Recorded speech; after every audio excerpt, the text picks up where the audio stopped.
Hey, good morning, Justice Warriors. How are you today? It is Friday, October 11th. It's just a little bit before noon.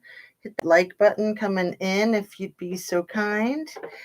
And let's go ahead and get started. Can you hear me all right? Is my mic doing a good job? It's like way over there, so maybe I should put it right around here and kind of talk into it. I'll try that and see how that works. It's always an adventure, isn't it? And I'm constantly switching things up. And as you can see, I've got a new chair in my studio. I had it a couple days ago. It's not that big, but it takes up a lot of the screen. So I might have to switch it out for something smaller.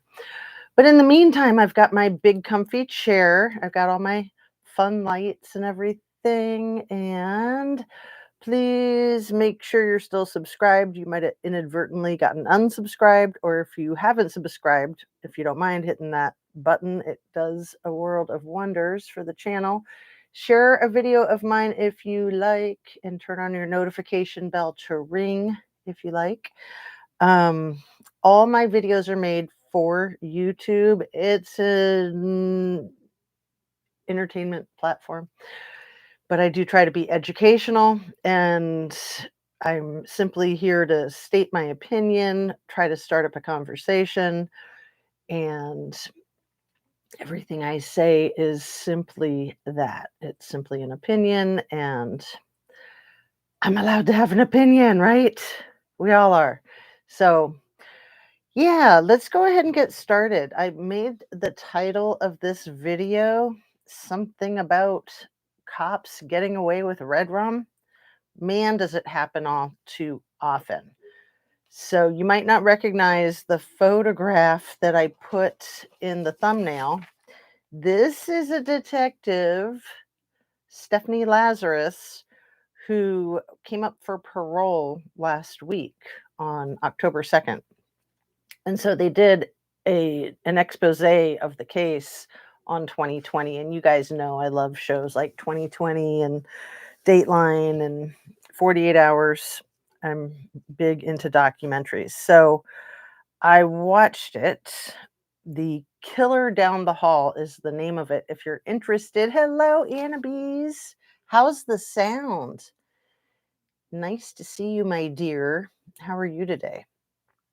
So, the most recent 2020, I think it's still the most recent. There might be one since then, but I think it's the very most recent. No, I think there is a new one, but this one is, if it's not the second to last, then it's the last one. It's called The Killer Down the Hall. And if you're looking for the whole 2020 episode, it's about the brutal taking of Sherry Rasmussen's life. So you know how we are here on this channel. Oh, good. Thanks, Annabes, letting me know that sound is good. I always like to emphasize the name of the victim, not the name of the perpetrator, because too often these perpetrators, they literally, I think some of them do it to get their 15 minutes of fame. I think if you talk to any of the serial unalivers, they will sometimes cop to that.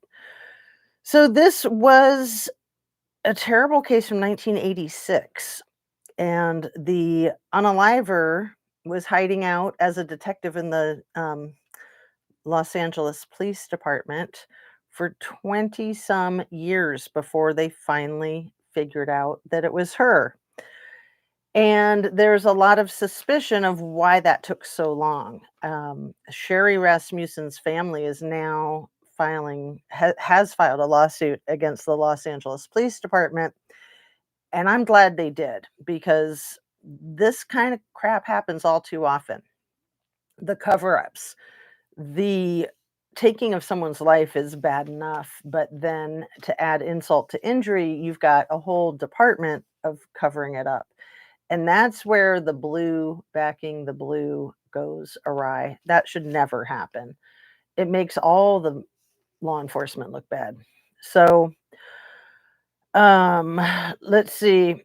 Los Angeles at the time was the serial unaliver capital of the world, so they tried to just sweep it under the rug with that. Hey, Bex, lovely to see you. Good morning, good morning.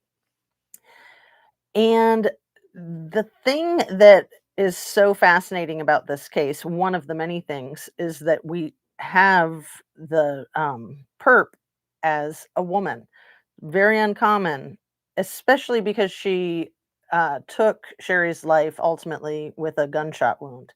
And again, that's also uncommon. But being that she was a detective for the Los Angeles Police Department, that kind of makes sense. Watching the world. Hello, hello. Good morning, all.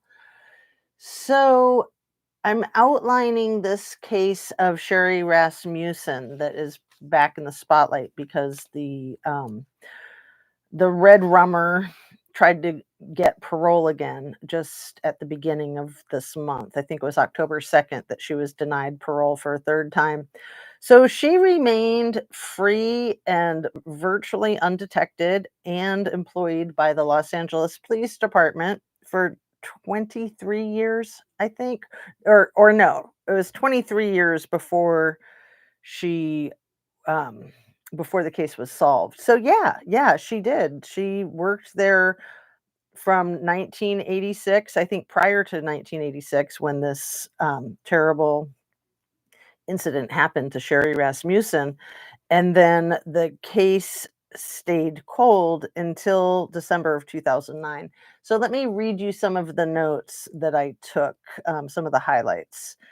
Um, so Sherry Rasmussen had only been married for 3 months.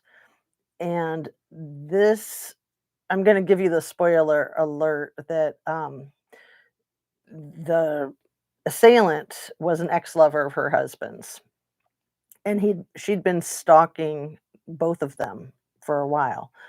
And her picture is the one in the thumbnail, so you can see her crazy Charles Manson eyes, which I don't know how that didn't give her away, how they allowed her to have a gun and a badge with Charles Manson eyes worse than Charles Manson's, right?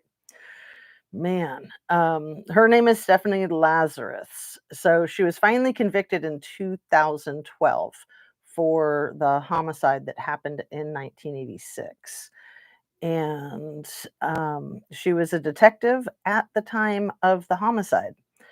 The case stayed cold until 2001 when a bite mark on the victim's arm, on Sherry Rasmussen's arm, was finally looked into, and it had been swabbed back in 1986, but the swab was not booked into evidence. So again, is this incompetence or is this covering up? Or both. Could be both.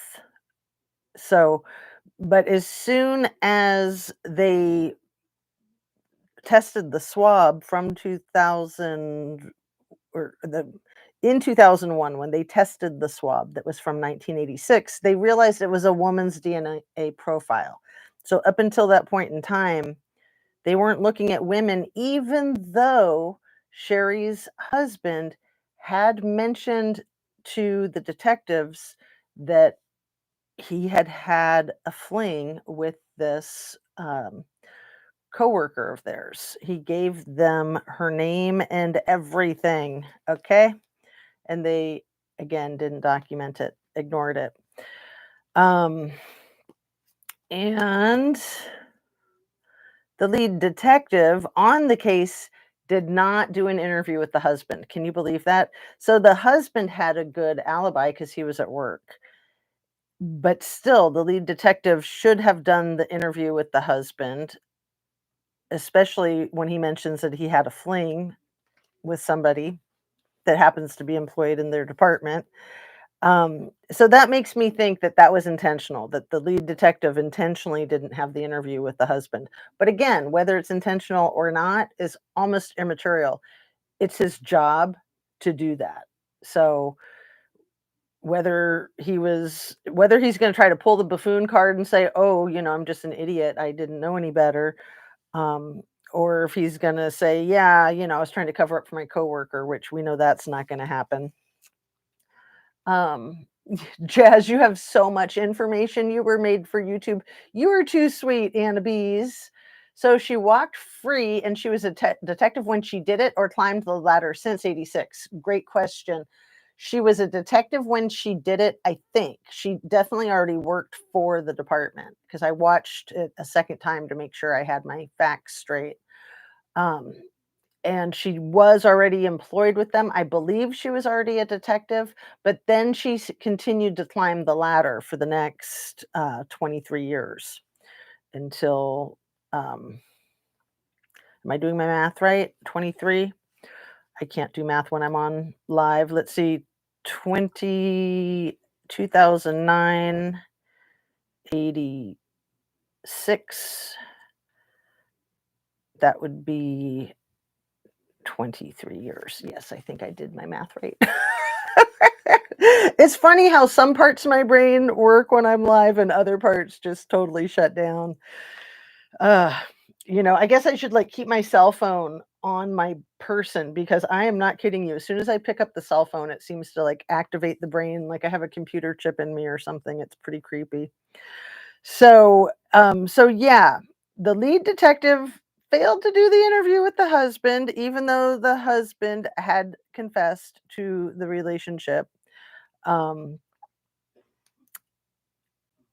and he confessed to it again in '09, which was when they were able to bust her for it. Um, so the the perp only confessed to it last year when she was trying to get parole for the first time. So she denied it all the way up until trying to get parole last year. And now she's come up for parole 3 times. It's been denied each time, fortunately. Um, so what they had hung the cold case on was that it was a burglary gone wrong. Although there was one of the detectives that was on the case from day one said that it is almost impossible that this condominium could have been a target of a random burglar because it was so close to the street and that burglars go for condominiums that are further from the street. So that makes sense. That's something I didn't know. But they want something more hidden. And this condominium was really close to a busy boulevard.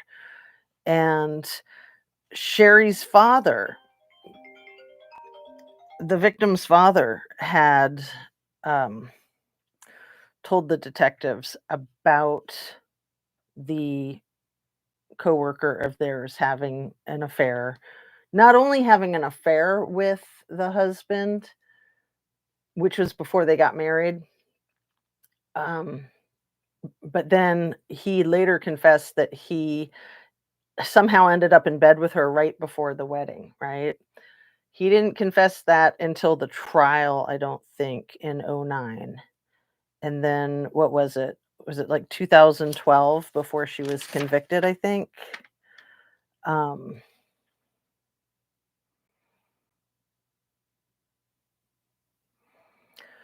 yeah, it took 26 years to go to trial from the time of the homicide.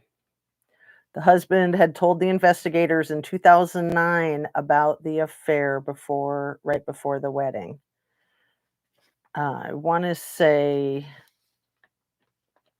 I don't know if he gave a time frame, if it was like 3 months before the wedding or right before the wedding, but this happened 3 months after the wedding.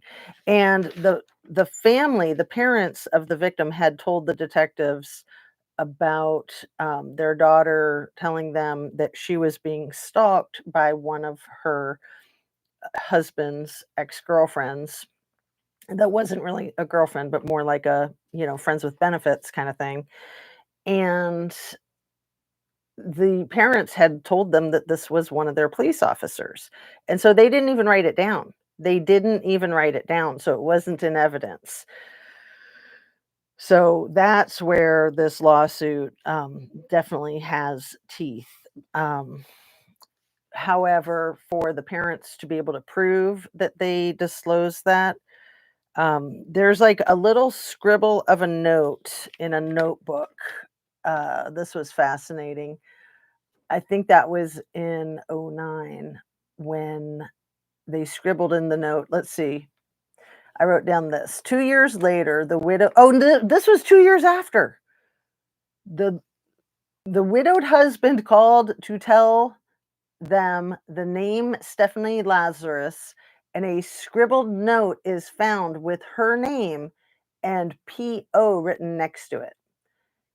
Seriously, you guys, 2 years after it happened, so 1988, the husband calls the detective and says, "Hey, let me give you a name of somebody that I had a fling with who works for your department." And they wrote down her name and they wrote down PO, short for police officer, and that was it. That was all that they did. So she spends the next couple of decades moving upward in the Los Angeles Police Department, becoming part of this elite little like art thievery squad of detectives. And then she gets married and she adopts a kid. And it wasn't until June of '09 that a detective named Jim Nuttall cracked the case. It took him 4 months after it had been virtually cold for 23 years. So, he found that scribbled note.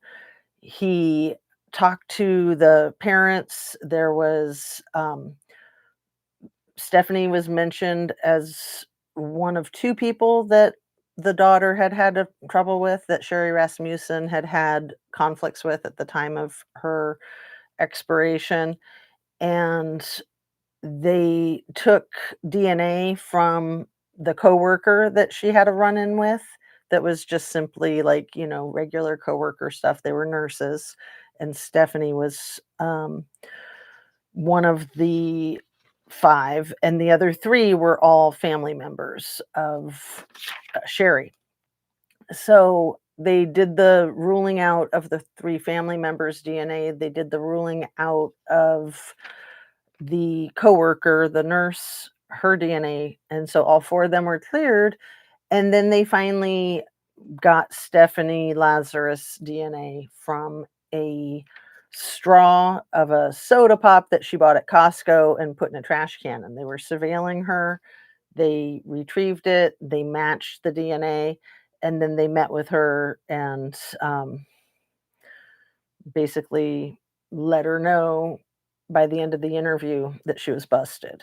So if you are interested in watching this 2020 episode, they have like a little hidden camera when they go down the hall to get her from her office to come into this interview room to say, "Do you know anything about this cold case of Sherry Rasmussen?" And she's like, kind of rings a bell. Was it like a burglary gone wrong?" And then it's shortly after that that they're like, yeah, we gotcha."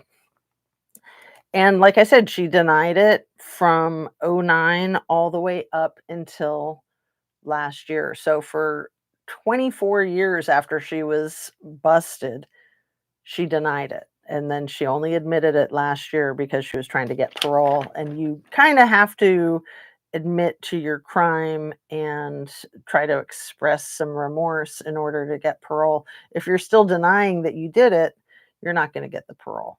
And, that's a terrible catch 22 for people that are actually framed.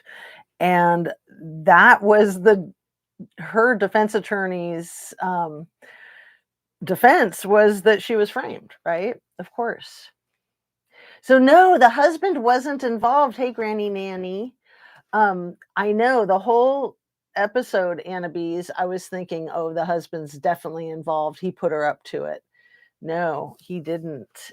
It's just that I don't think he confessed until the trial.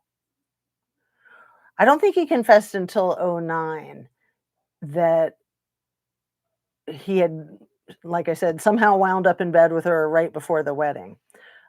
I don't think he shared that detail until '09, but he had called them up 2 years after his wife was, uh, sadly wiped out. Um, 2 years later, he called to tell them Stephanie Lazarus's name specifically and that she was working for the police department specifically.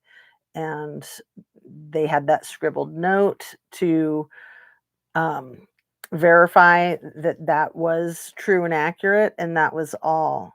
And I think that was like November, um, 2 years later.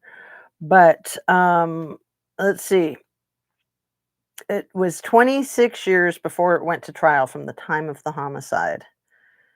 And yeah, it was '09 when he mentioned the somehow landing in bed with his ex fling right before his wedding. Um, and then that parole hearing was just earlier this month on the 2nd of October, 2024. So, I think that this case ties in well with the kind of cover up that we've seen even in Kylie Rodney's case with Sheriff Wayne Wu, and also with Matthew Farwell in Sandra Birchmore's case, and also with all the sexual exploits and shenanigans of the police departments in um, the Moscow case, in Idaho 4 case. Those specifically that are known are from Wazoo, from Washington State University's police department and Pullman's police department. But Moscow and Pullman are pretty much considered the same town, just opposite ends of the same town. I think it's 7 miles from one to the other, and they're kinda out there in the middle of nowhere with not a lot else around other than vast open fields for, farming, agriculture. So, also Micky Steins, the sheriff in Kentucky who shot his, frenemy judge, um, and yeah, it seems like there was a lot going on there, with Judge Mullins and Sheriff Steins. So, it seems like that's a symptom of a much bigger problem in that department involving trafficking and such, and, the sexual exploits and such. So, what else do I have here? So I wrote down that the father had told the detectives for years about Stephanie Lazarus. Is that so sad? Thank goodness the perp was finally convicted before the parents passed away. But to have to suffer like that for 20, roughly 25 years after having lost their loved one, but then having the case go cold and, losing hope, it's awful. So, yeah, it's almost 40 years ago. Thanks, watching the world. Is it 38? Am I doing my math right? Ugh, yeah, and that detective, my goodness. So, my point in talking about this case today is that these things happen in law enforcement far more than any of us will ever know, and I'm not talking just for, the taking of life, but also for other crimes as well. There's a lot of criminal behavior that hides behind the badge, unfortunately, and that needs to come to a stop. That absolutely needs to come to a stop, especially with body cam, with surveillance cameras, with social media. Information is more readily available, and people shouldn't be able to get away with this stuff. I mean, they should have never been able to get away with it anyway, but unfortunately, it's been a pattern. Yeah. Um, Driftaway says, "Wonder how many cases she worked on in those 26 years." And, fortunately, she was put into that specific department of art heists so that she was at least taken out of, and maybe that's why. Maybe because the department knew, because they kept getting phone calls from the victim's father. So they were suspicious of her. And so they were like trying to get her off the streets. Right. Good comment. Thank you for saying that. And just brought me to that new level of discovery. Hey, Fred Field. Hello, hello. And Annie says in the 80s, a friend of mine was dating a cop. One of her 5 kids was his. Her hubby and his wife didn't know it. Badge bunnies. Ugh. Yes, absolutely. I knew a situation like that back in Washington State.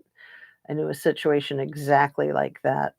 2 married couples, and both of the husbands were law enforcement. One of the husbands was like blonde hair and blue eye and light skin. The other husband was dark hair, dark skin, and brown eyes. And I think he was like Latin American or some, had some ethnicity other than Caucasian. And the baby looked just like one of the husbands and not the other. It looked like the wrong husband, and it was with the wrong mother. So it was just like unbelievable, the denial that people will go into, and just try to put the blinders on. But that's what they did. That's how they handled it.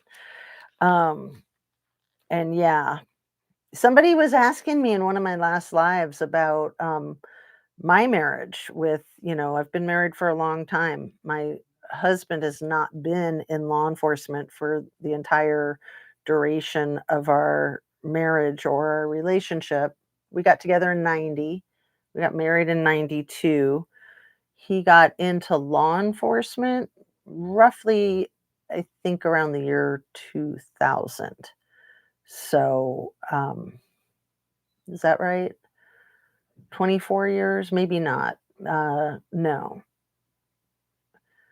maybe around 2003, 2004. That'd be more like it. So more like 20 years that he's been in law enforcement, which, time flies. And yeah, it's rough being married to somebody involved in such a stressful profession. The overnight shifts are one thing. Definitely the stress levels another. I have no idea what case you're talking about. Replay later. So, Fred Field, this is a case from one of the most recent 2020 episodes, and it's a really good episode. I'll mention it in the description if you want to check it out. So, the victim's name is Sherry Rasmussen. She was a nurse in 1986. She'd been married for 3 months, and her husband came home from work to find her deceased on their living room floor. And then the unaliver worked for the LAPD, Los Angeles Police Department, female, and they had her DNA. So even with her DNA, she continued to deny it for 24 years. They also had the bite mark on the arm, but I don't think that they preserved the evidence well enough to do like a bite mark matchup. But they had the DNA. So in 1986, DNA wasn't a thing. And then by the time they were able to figure out the case was 2009. So it remained cold until then. Actually, so it first became uncold slightly in 2001, and that's when the bite mark was looked into. But it had been swabbed but not put into evidence. So for the years that the case was cold, nobody knew about the swab. And it wouldn't have done much good until, the DNA came along through science anyway. But once they were able to determine in 2001 that it was a woman's DNA profile, and with all of the phone calls and information about this female law enforcement officer from their very department, the detective should have honed in my opinion. So her family is suing the LAPD, and they'll, I'm sure, at least win a huge settlement. I mean, if it goes to trial, then the whole jig is up and everything comes undone. So they can't afford that. They're going to have to settle out of court, right? And the big giveaway to me back when it happened in 86 is that the lead detective did not interview the husband, because even though they could rule the husband out because of his solid alibi with being at work, he still could have put somebody up to it, even though he didn't allegedly put this woman up to it. As far as we know, he very well could have. It doesn't seem like he did, though. But that's something that the investigators need to look into. That, yeah, we know that spouses are usually the culprit. And then if they're not the culprit, they might be behind, they might have instigated it. But also just to talk to him to find out if he has any enemies who would want to hurt him by rubbing out his new wife, right? Craziness, absolute craziness. So yeah, the case, I feel like, um, is pretty monumental, and so I wanted to discuss it. I wanted to draw the parallels with Sandra Birchmore's case, with Kylie Rodney's case, and with the whole thing in Kentucky with Sheriff Steins and Judge Mullins. So, yeah, let's keep this one kind of short. It's just about half an hour right now. We can talk about anything you like before we wrap up, but there's a lot going on my schedule today. You guys know that my puppy dog um, has had a recurrence of the cancer, and she's going to be getting the surgery, and I've had a lot of veterinary appointments. In my last live, I mentioned how they were planning to amputate not just her leg, but also part of her hip. And I took her to that appointment to get the amputation earlier this week. And the surgeon said, "I'm really sorry to tell you this, but this is beyond my level of expertise. I'm going to have to refer you to a more specialized expert in this type of pretty much a double amputation." He didn't realize that it involved the hip too. He thought it was just the leg, which is kind of common. The vets say all dogs are born with a spare leg. So anyway, I brought her home from that appointment, but the specialist that he referred me to couldn't see her for a few weeks because that specialist was out of town. And so this was like a Dayton um, specialist that I was at, who referred me then to a Cincinnati specialist. And then when I found out she was on vacation for 2 weeks, I was like, what about OSU? Ohio State University in Columbus has world-class veterinary training that I'm pretty sure is considered the best in the world. But a lot of people that live far away from Columbus take their animals to OSU veterinary clinics because they are so good. And I had wanted to take my dog there anyway, but I thought we were getting our needs met in Dayton, which is a lot closer. So I went ahead and called OSU. I was able to get in with them, but not for an even longer period of time, like 3 weeks. And then I got on their waiting list and they called me back within an hour, and I was able to get the dog in the very next day. first thing in the morning. So I took her in Columbus at Ohio State University Veterinary Hospital a couple days ago. Again, thinking that I'm taking her to get her hind half removed, one leg and part of the hip, and to get rid of all that cancer.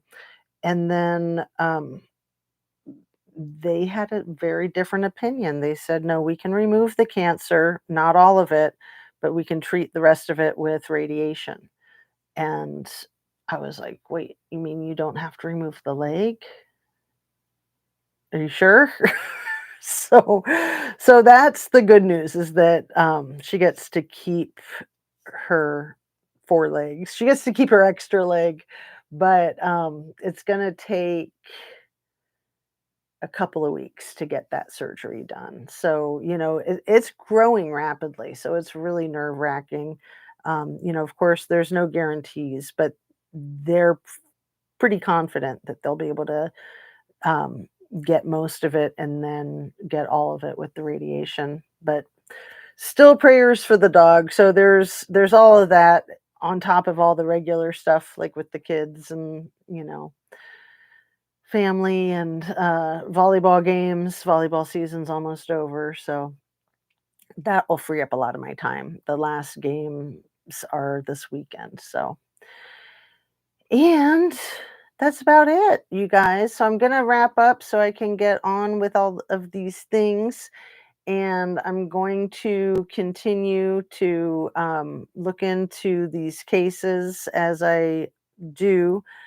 And as I explained to you in my last video, I've just kind of been out of the loop with all of these appointments. I mean, an appointment in another city with an animal really monkey wrenches your dog. Like, and I was like such a wreck after that appointment at OSU, even though it turned out magnificent.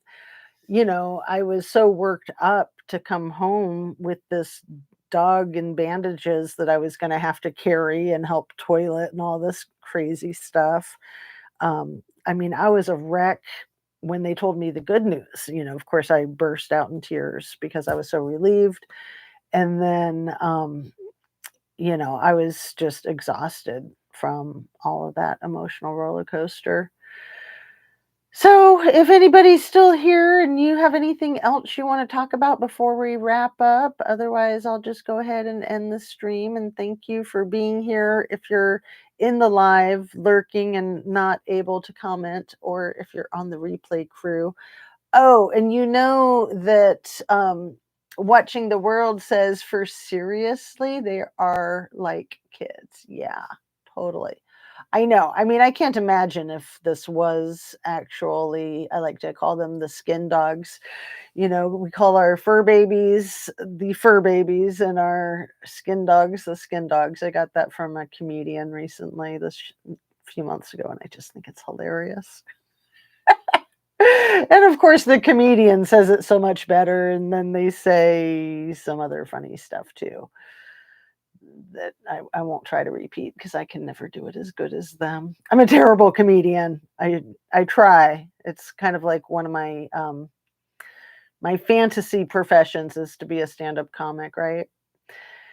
Anyway, love and light to you all. I hope you have a really good weekend. I hope to be able to get on live over the weekend. And if not, then at least by Monday for sure. And keep doing your thing, whatever that is, whatever inspires you, whatever makes you feel good and happy. We all need to make sure that we get our basics, our rest, our exercise, our hydration, and good nutrition, and just take really good care of ourselves and the skin dogs and the fur babies. So, adios, amigos. Thanks again, and love and light. Thanks for those prayers. I really believe in the power of the prayers, big time. Have a great day. Hit the like button. And I was starting to say, with the monetization, I do now have stuff like super chat and stickers, and I don't know what all that stuff is. The thanks, all those like little cash apps. However, just watching is honestly all I really hope to get from my viewers. If you're feeling inclined and you want to do something like that, then that's great. But certainly don't feel like you need to, because we're doing all right. Even with the crazy vet bills, we're doing all right. So there's a lot to be grateful for. So thanks again, you guys. Love and light. See you soon. Have a great weekend.